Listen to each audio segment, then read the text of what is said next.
This video is for anyone who feels like they're creative, but they're also really exhausted.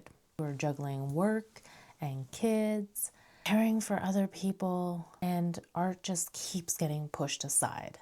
But stay with me.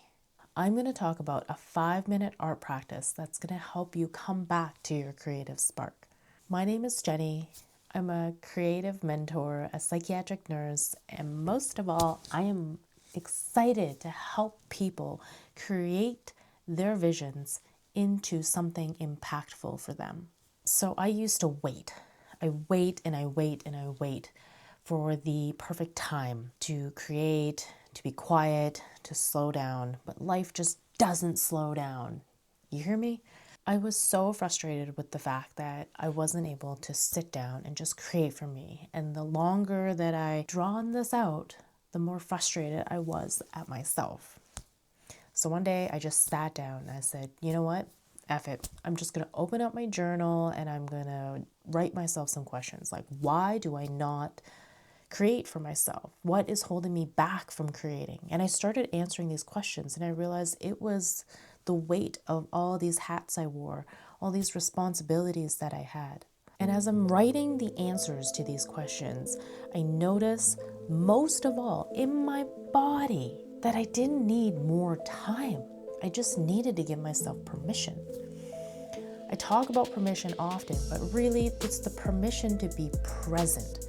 It's just to slow down, to start expressing from our heart, to give ourselves space and energy. That's the most important part. This 5-minute spark prompt is all about no pressure, zero outcome, all permission. One of the most fascinating things that I found about doing this is that creativity in micro doses still lowers cortisol. I know that there's scientific research saying like you have to color for 45 minutes before this happens, but the microdosing actually works. A quick burst of expressive arts actually signals to our parasympathetic nervous system, the one for rest and digest. It lowers your cortisol level because it lets your body know that you're safe and that you're able to slow down. Tip number 1, set the timer for 5 minutes. Scribble, doodle, mark, smear, and just let your body move. Not your mind, just your body. Tip number 2, write one word, just one word, not a whole bunch of brain jargon. I know sometimes we want a verbal diarrhea onto our page. When we check in with ourselves and we really listen, there's usually one word and one underlying tone that comes through. Not only that, you can pick a color that's going to be associated to it. Turn that motion into that color and that word somewhere onto the page. Just throw it on there.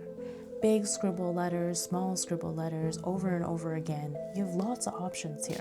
So also, by labeling your emotion, you name it, therefore you tame it. Tip number 3, choosing consistent movement. Now, I know for somebody that juggles a lot of things like myself, you can't always sit down. But if you have the intention of every Friday night after dinner, if you have a partner or supports or a TV show that you can lean on, even just for 20 minutes, or be creative with your kids, that's the best one. After the kids go to bed, in the morning, when everybody's still sleeping, when you're having your morning cup of coffee, making it a ritual, right? That's all about creating those good habits and that it's not a task. It's not a chore. It's all about being present with yourself and that there's no pressure to perform. Thank you so much for watching this video. If any of this sparks something inside you, I have a community on School called The Creative Spark. The link is in the bio. I hope to see you in there and you can share your daily art with us.